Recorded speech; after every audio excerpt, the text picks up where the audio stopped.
खीर। गांव के एक छोटे से घर में रमेश नाम का लड़का अपने माता पिता के साथ रहता था। रमेश बड़ा शरारती था, लेकिन साथ ही वह बहुत मेहनती और जिज्ञासु भी था। उसकी माँ सुशीला हमेशा उसे नई नई बातें सिखाने की कोशिश करती थी, ताकि वह जीवन के छोटे छोटे सबक समझ सके। एक दिन रमेश ने जिद पकड़ ली कि वह खुद से खीर बनाएगा।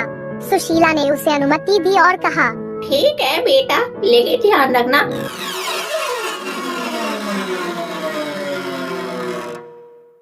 जो भी करना है अपने मन से करना, मैं तुम्हारी मदद नहीं करूंगी। अरे हाँ मम्मा, कोई मत करना मेरी मदद, मैं खुद बना लूंगा। हाँ, कहना बहुत आसान है बेटा। तेरी शक्ल देख के तो मुझे ऐसा लग रहा है तो उसमें पानी की जगह दूध कुछ भी नहीं डालेगा। अरे माँ, आप ये क्या कह रही हैं? हाँ बेटा, सही कह रही हूँ। बना के देख, तब पता लगेगी तुझे। तुझे खीर की स्पेलिंग भी आती है कि नहीं आती है? मम्मा, मुझे नहीं पता खीर की स्पेलिंग क्या होती है। हाँ बेटा, मुझे पता था तुझे नहीं आती होगी। अरे तो माँ, इसमें खीर की स्पेलिंग नहीं आती और खीर बनाने में क्या अंतर है? मैं तो खीर बनाऊंगा, ना कि खीर की स्पेलिंग को याद करूंगा। जब बेटा तुझ पे खीर की स्पेलिंग ही नहीं आ रही है तो तू क्या खीर बनाएगा? हाँ माँ, मैं बना लूंगा, देखना बहुत स्वादिष्ट बनाऊंगा, आप उंगलियां चाटती रह जाएंगी। अरे बेटा, मैंने तो अपने हाथों में नेल पॉलिश लगा ली है लाल कलर की, तो फिर अब मैं कैसे खाऊंगी इसे? कोई बात नहीं माँ, मैं कटोरे में लाऊंगा और चम्मच भी संग लाऊंगा, जिससे कि आप खा सको। वैसे अभी भी तो हार मान सकता है। मेरे घर में इतनी गैस नहीं है फालतू की कि तू खीर बनाए और सारी बर्बाद जाए। दूध देखा है, 60 रुपए लीटर आ रहा है। हाँ माँ, मैं ही लेके आता हूँ, मुझे पता है 60 रुपए लीटर आता है दूध। हाँ तो इसीलिए कह रही हूँ, मत बना, जा यहाँ से, घर चला जा अपने। माँ, मेरा घर यही है। हाँ, वो मुझे भी पता है, घर यही है, लेकिन मैं बोलना चाह रही थी कमरे में चला जा अपने। नहीं माँ, मैं पहले खीर बनाऊंगा तभी जाऊंगा कमरे में। रमेश खुशी खुशी रसोई में गया। उसने चावल, दूध और शक्कर इकट्ठा किया, लेकिन तभी उसे ध्यान आया कि घर में दूध खट्टा हो गया है। अब वह क्या करे? वह परेशान हो गया, लेकिन फिर उसने सोचा, क्यों ना खट्टे दूध से ही खीर बनाई जाए, हो सकता है यह भी स्वादिष्ट बने।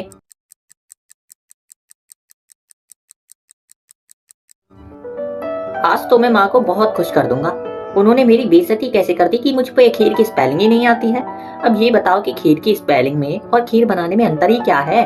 खीर बनाते हैं और वो खीर को लिखते हैं, उसमें क्या अंतर है? लेकिन मैं तो आज माँ को चटा दूंगा उंगलियां उनकी नेल पॉलिश ना छुटवा दी ना मैंने, तो मेरा नाम भी आज मोहन नहीं है। उसने खट्टा दूध इस्तेमाल करके खीर बनाई। जब खीर तैयार हुई तो उसने अपनी माँ को चखने के लिए बुलाया। अरे माँ, खीर बन गई है, आ जाओ अब चखने के लिए। कैसी बनी है? फिर बाद में मुझसे मत कहना कि ये कितनी बुरी बनाई है। हाँ बेटा, आ रही हूँ, अभी थोड़ी सी नेल पॉलिश और रह गई है। अरे माँ, नेल पॉलिश बाद में लगा लेना, आप जल्दी से आ जाओ। हाँ बाबा, आ रही हूँ। पता नहीं कैसी बनाई है इस लड़के ने खीर। मेरा तो दिमाग चाट लिया इसने। जरूर मेरी गैस खराब कर देगा ये तो।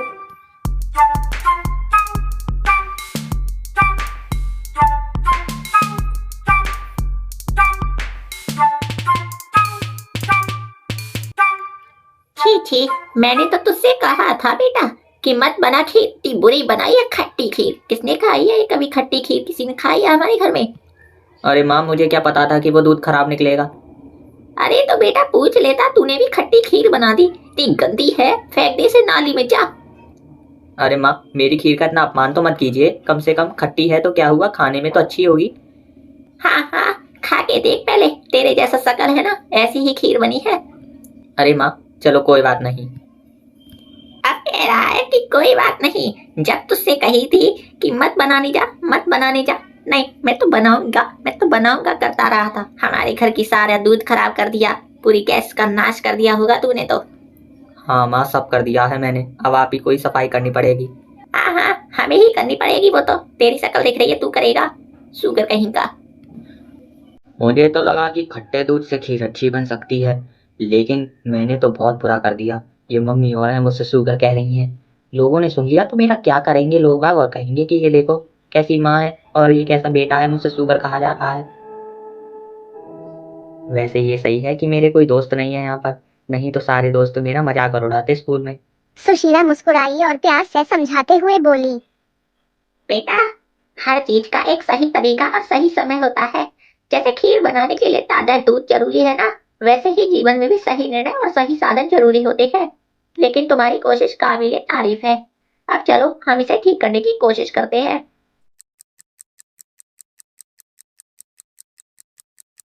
फिर उन्होंने रमेश को सही तरीके से खीर बनाना सिखाया।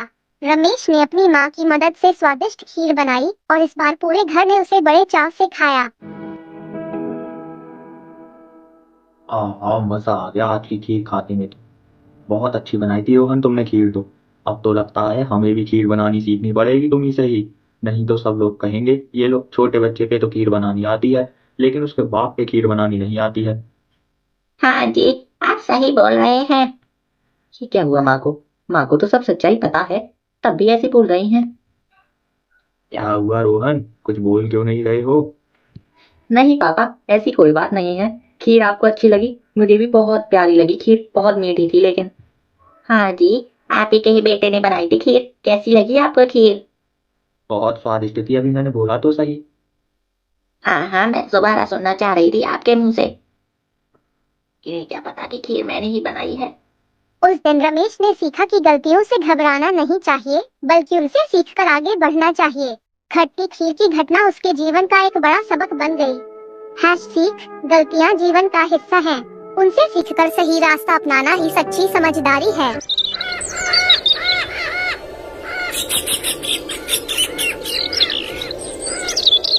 नमिता का जन्म एक छोटे से गांव में हुआ था, जहां के लोग जीवन के लगभग हर पहलू में परंपराओं और मान्यताओं को सर्वोपरि मानते थे। उसके माता पिता, विशेष रूप से उसकी माँ, उसे हमेशा यही सिखाती थी कि एक लड़की का सबसे बड़ा धर्म है घर का काम करना और शादी के बाद पति की सेवा करना।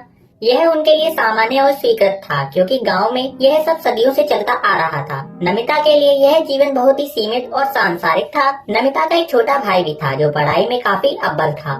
जब वे दोनों बच्चे छोटे थे, तब उसके भाई को हमेशा विशेष ध्यान मिलता था।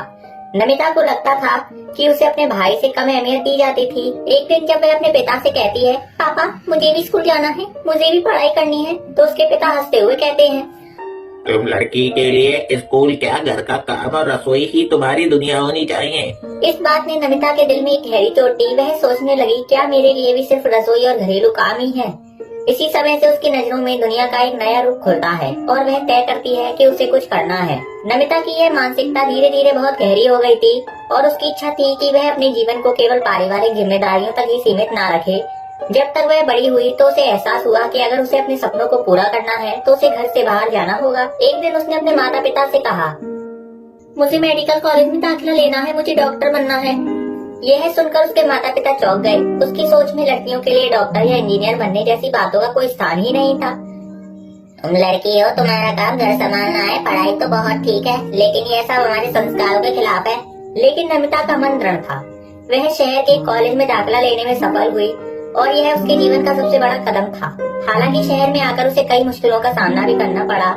गांव से शहर में आना, नए माहौल में खुद को ढालना और खुद को साबित करना एक बहुत ही ज्यादा बड़ी चुनौती थी। शहर में आते ही वह महसूस करती है कि यह समाज भी कहीं न कहीं महिलाओं को दबाकर ही रखना चाहता है। कॉलेज में कुछ लड़कों की सोच यही थी कि लड़की का काम केवल पढ़ाई करना है और पढ़ाई के बाद विवाह करना है। एक दिन क्लास के एक लड़के ने उससे कहा, तुम डॉक्टर बनोगी तो किसके लिए काम करोगी? किसी बड़े अस्पताल में नौकरी करने का तो ख्याल भी मत रखना, तुम्हारे लिए तो घर संभालना ही ठीक रहेगा। यह टिप्पणी उसे गहरे तक चुभ गई, लेकिन ममता ने कभी हार नहीं मानी। उसने उस लड़के की बातों को खुद को साबित करने के रूप में लिया और ठान लिया कि उसे अपनी जगह बनानी है। नमिता की जिंदगी में एक ऐसा मोड़ आता है जब वह कॉलेज में एक लड़के अरविंद से मिलती है। अरविंद एक समाजशास्त्र का छात्र था और वह भी समाज की जटिलताओं और महिलाओं की स्थिति पर गहरी सोच रखता था। उसकी सोच और नजरिया नमिता से मिलते थे। वे दोनों मिलकर उन मुद्दों पर चर्चा करते थे जो महिलाओं के अधिकार, समानता और स्वतंत्रता से संबंधित थे। अरविंद का दृष्टिकोण नमिता के लिए एक नई उम्मीद और प्रेरणा का स्रोत बना। हालांकि एक समय ऐसा आया जब नमिता को यह एहसास हुआ कि अगर उसे अपने सपनों को पूरा करना है तो उसे समाज और परिवार के दबाव से बाहर आना होगा। एक दिन अरविंद ने नमिता से कहा, तुम तो बहुत अलग हो, तुम्हारा संघर्ष बहुत बड़ा है, तुम लड़कियों के लिए एक मिसाल बन सकती हो, लेकिन क्या तुम तैयार हो इस संघर्ष को पूरी तरह सपनाने के लिए? नमिता का दिल एक पल के लिए थमसा गया। यह सवाल उसके जीवन का अहम मोड़ था। वह यह सोचने लगी कि क्या वह अपनी सामाजिक जिम्मेदारियों को छोड़कर अपनी पहचान बना सकती है।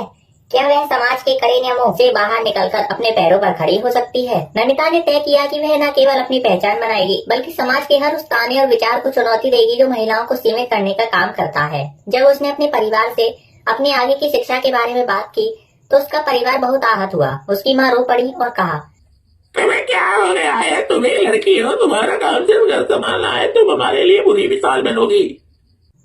नमिता के लिए यह सब बहुत कठिन था। वह अपनी माँ के प्यार को समझती थी, लेकिन वह जानती थी कि उसकी जिंदगी का उद्देश्य से कई बड़ा है।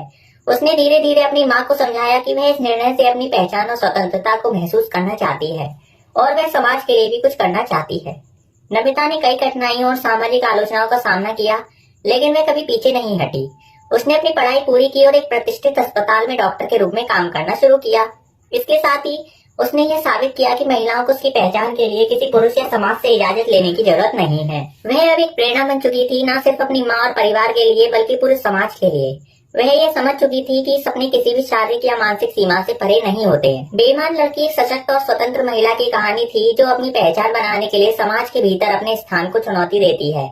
यह हमें यह सिखाती है कि अपने सपनों को जीने के लिए हमें डर और संकोच को पीछे छोड़ना पड़ता है। समाज और परिवार के दबाव के बावजूद अपनी आंतरिक शक्ति को पहचान कर ही हम अपने वास्तविक उद्देश्य को पा सकते हैं। तो दोस्तों, आपको ये वीडियो कैसी लगी कमेंट सेक्शन में जरूर बताइएगा। वीडियो अच्छी लगी हो तो वीडियो को लाइक और चैनल पर नए हैं तो चैनल को सब्सक्राइब जरूर कीजिएगा। मिलते हैं अगली वीडियो में, तब तक के लिए जय हिंद, जय भारत।